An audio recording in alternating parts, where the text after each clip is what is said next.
Hello there viewers, welcome to another episode of the World ROTTERDAMINATION. I hope you're doing well. It's been very hot here in the UK right now, so I'm enjoying my time. I'm back to work. I'm absolutely hating it, to be honest. But massive thank you to everyone who has been showing their support recently. Today we have a very important episode. We've got a massive game against AC Milan. A very important game nonetheless. Results, we haven't actually played that many games since the last episode against Porto, which was a very bad result. But let's have a look how we've been getting on. Yeah, so in fact, we've only actually played 3 games since, and only 2 league games. We won 3-0 against Mainz, a very good performance. Lesjak, Mikalenko, and Armini with the goals. And Mikalenko actually scored 2 in a row there, because he also scored in the loss we had against Fiorentina. 2 defensive mistakes caused Neil Morpai, who's actually Morpai, who's actually been in the paper a lot recently, or in the news anyway, because of his comments about Matteo Guendouzi. So that was funny. If you know, you know. But yeah, that's in IRL, by the way, in real life. I'm not talking about when he's playing against Guendouzi for Fiorentina on this series. Like, I'm not really paying that much attention to the social media side of things. Do you ever look at the news and think, oh my, I can't believe they're saying that about me on the Twitter?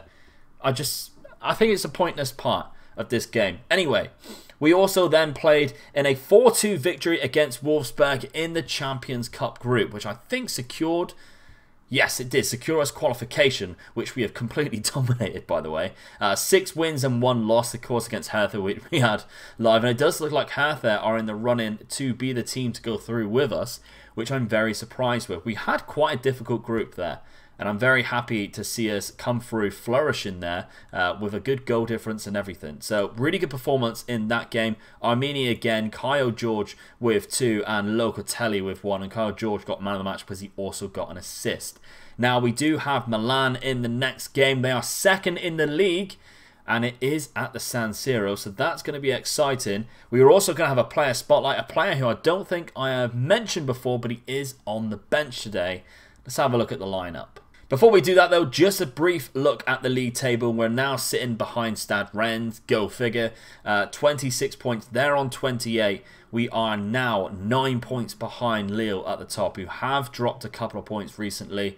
And Milan there sitting on 31 points. So a win today is absolutely brilliant for us. It still doesn't put us anywhere higher than Milan, but it does obviously catch them up slightly. Now let's look at the team selection, shall we? More fingers and thumbs, viewers. So in goal we have Kleber, across the backline Mikalenko, Armini, Leo Leos and Sardella. Tonali in the hole with Locatelli and Hans Salin. Renier in the hole behind the strikers of Lazaro and Kyle George. Nice lineup. So Milan actually have a very strong team. It does actually look like, I think they've actually progressed. In all seriousness, they have Mariano up top, which is a very good goal scorer. Patrick Catrone's back, Agustin, who is quite good on this game, Riyad Mahrez, Frank Kessie and Grujic in midfield, Caldara and Romagnoli. Their back line is pretty much exactly the same, as well as the goalkeeper, and they do have like Dalot on the bench, so some really good players, to be fair. Our bench is also really strong though. This is the man we're going to take a look at. No, it's not. This is the man we're going to take a look at tonight. Edgar Lopez on the player spotlight of this segment. And now it's confusing because I'm saying player spotlight segment and we do player spotlights. I hope you enjoyed the one yesterday. If you haven't seen it yet, make sure you go do. And of course there will be another one on the weekend. Pick up where you left off, boys. A cracking performance against Wolfsburg, a 4-2 victory. We need another one of them. Lots of goals would be great. But of course, playing in the San Siro is never easy, and we do start with the ball. A throw-in. Locatelli plays it back to Mikalenko. Lots of time. He's gone past the defender, and Lazaro has hit the bar. That's unlucky. Good start, boys. Rennes have gone 1-0 up. And we do have a couple of players who are struggling with fitness-wise. Armini and Tonali, both kind of struggling in the top 80s, but I wanted to play them today.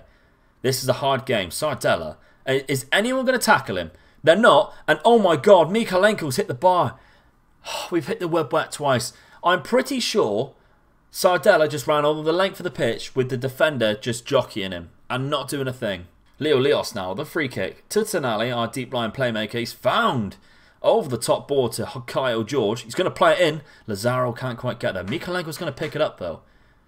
to reinstate the attack. He finds Kyle George, but it's in the hands of Donnarumma. We are actually going to play on from Donnarumma's throw-in as well. Catrone now has it. Mariano, it's their first attempt on goal. I wasn't quite worried because I could see it was going off, but that seems to be that is their first shot. So we're dominating this game, viewers. 13 shots that we've had. Haven't scored a goal yet as we're going into half-time. Actually quite disappointed. Leo's also 2-0 up. Right. I mean, yeah, appreciate their efforts, but I am disappointed we haven't scored a goal yet. We've hit the woodwork twice. We've had 2 cracking opportunities to put us 1-0 up. And those opportunities, are they squandered because Roman Nolly has headed it? But luckily, Kleber is there. Another corner, though. Come on, counter-attack this time. Oh, there we go. Right. So we have been punished. Frank Kesse with the goal. A man who doesn't normally score many, but he has 5 already this season. And we're only in November. Riyad Mahrez with another cracking corner. And this time, Kleber cannot keep it out of the nets. That's annoying. Can we come back, though? Straight away, Renier's there if you want to throw it, but I've got it on long throws. It is Tonali, actually. Locatelli puts it in. Get in there. Manuel Locatelli with his 5th goal of the season. It's a centre-mid standoff. Kessie and Locatelli. That's fantastic. What a header. Great goal. We need another. Oh, kick-off highlight. Kick-off highlight, guys. Can we win this back? Catrone's got it. Kessie. We are going to win this ball back now. Leo Leos, don't do anything stupid, please. To Kleber. Kleber plays it back to him. The German, who got his first international cap. Not that it matters because there's no international competition, but still. Conte. Back to Caldera. Leo Leos heads it clear again. This is a long kick-off highlight. Locatelli picks it up. Keep the ball. There's Tonali. Probably the 2 most sensible people we have in the team with the ball at their feet. Mikolenko now to Tonali. Renier. What a ball that is to Sardella. If this ends in a goal, what a goal it's going to be. Kyle George has put it in, and it is. What an insane goal that is. What an immense goal that is. A double. Oh, that's a kick in the nuts, isn't it? A double whammy. A misery compiler. Whatever you want to call it. It's 2-1. And Kyle George, with his 15th goal of the season, he's starting to score more and more, and I'm starting to really enjoy this man. Up front, the Brazilian triangle that we have up front, it does need to change slightly, I think. Renier's having a poor game. Let's drop back Lazaro, and then we're going to put on Lesjak up top there for Renier. We do have Tonali struggling, so let's put Hans Salin back in the deep line. In fact, no, Locatelli's better in that role there. And then if we put on a midfielder, Santarelli is perfect for that box-to-box midfielder role. So that's good as well. I think we keep this as it is just for a little bit longer. Just for a little bit longer and then make another change. We're at the 64th minute. Maybe go for another 10 minutes before we make another change. We do have a throw-in beforehand though. Kyle George to Leo Leos. Back to Hans Salin to Locatelli. Armini now has it. All the way back to the goalkeeper. It's patient football. As long as we keep the ball, we do nothing silly, I'm fine with it. That's what I'm on about by doing something silly. The obvious ball out there was to the right back, Kylian Sardella, who was free. And he has been doing really well as well. Rafael Leao, the substitute. He cuts inside. He has a shot. There we go. We're punished. We're punished yet again. Oh, it's so frustrating. I hate it when those things kind of happen. You just want to play the short ball. And it was a ridiculous ball up. To play it up like that. I can't remember quite who it was. But losing the ball, so simple. So simple and annoying. It is time to make another change. What is that change going to be? We don't have a lot of players available in the positions where we are struggling. Maybe Locatelli. Oh, we don't really have anyone there either. Right. Let's take off Kylian Sardella and we'll put on Calvin, who has been doing really well. And I understand that there are players who are struggling more. However, we don't necessarily have the plugs to fill those holes on our bench. We have plugs to fill other holes. And can we capitalise on this last attack? If there is a last attack. The 95th minute approaches and we don't have another goal. It is a draw. That's annoying. Considering we went 2-0 up, or 2-1 up, sorry. That is frustrating. 2 points dropped in my eyes. We do have the World FA Cup up next against a very winnable side of Standard Liège, so that's good. But it is time. We're going to have a look at this player now. Edgar Lopez, I believe, is his name. So let's go straight to him and have a look. So he's been like peppered around the bench a few times. You might have recognised him in a couple episodes ago, but I've never really spotlighted him before. He is 18 years old. He is from Peru. And I'm actually quite surprised at how well this guy has developed. So if we do take a look at his progress, he's come on leaps and bounds. He dropped down a little bit, but now he's up even more. And if we have a look at attributes all time, in the technical attributes, he has jumped up massively. And to be fair, on the physicals. The mental attributes, he already had really good mental attributes to begin with. I think it's one of the main reasons why I signed him. But I think looking at how well he is doing, I mean, you can't quite see it. My head's in the way. The stamina and strength is both +4 as well. So massive improvement since we signed him. And we signed him for a very cheap price of 83k. He's been out on loan for 2 seasons. Well, actually, he's been out on loan for 1 season twice. So, and he's done quite well, to be fair, in both of them. He hasn't made an appearance yet, but non-competitively, he has. He has played a lot of games from the bench, which I'm, disappointed with. Maybe he needs to be playing a little bit more for the reserves, but we do have so many really good players now.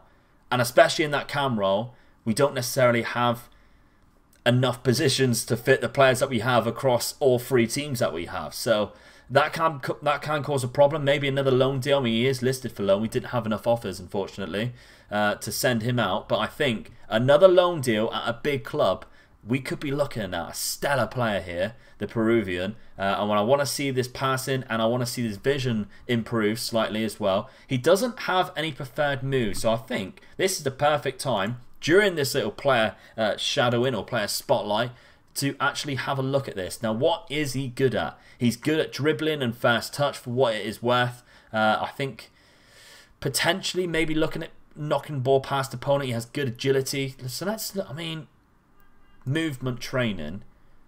Quite curious to see what we suggest. So if we say dribble the ball through the middle of the park, I don't think that's such a good idea. Do you have any suggestions? This is what I like. Encourage to play more killer balls. I'm happy with that. I'm happy with that. As a cam role, that's a really good player trait to have. Tries killer balls. Can really set up and get a few assists, especially if we do manage. I mean, his passing's decent, to be fair, 14. If we manage to get his vision up, that could be something that we will really capitalise on in the future. So I'm happy with that. Really good. So schedule-wise, then, if we have a look in the future, we've got some really tough games coming up in the next few. But we do also have 4 home games in a row, so that's also really good.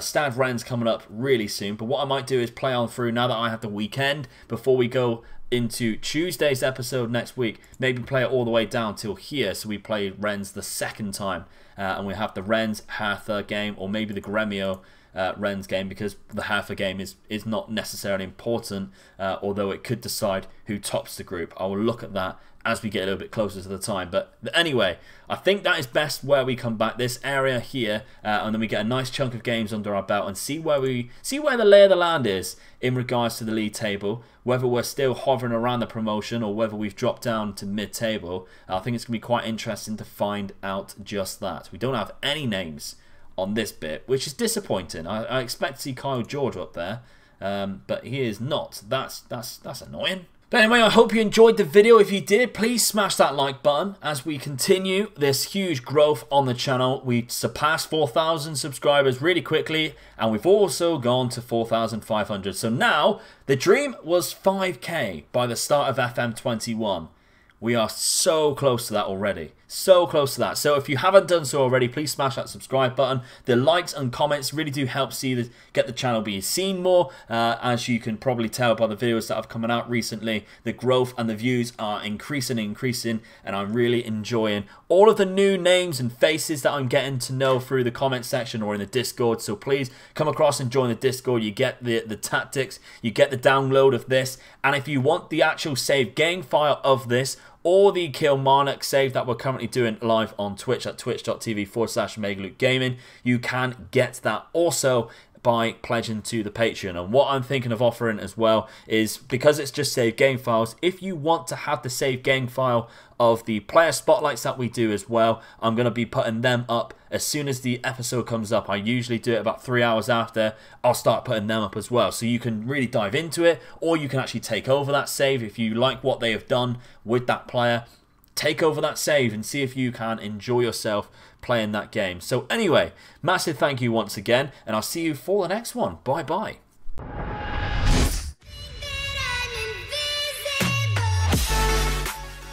Well, thank you very much for watching the video. I hope you enjoyed it. If you did, there's another one below that I have picked for you to have a look at. Also, if you'd like to sponsor me as a content creator by pledging to my Patreon page, you can do just that by following the link below and be like one of these wonderful people.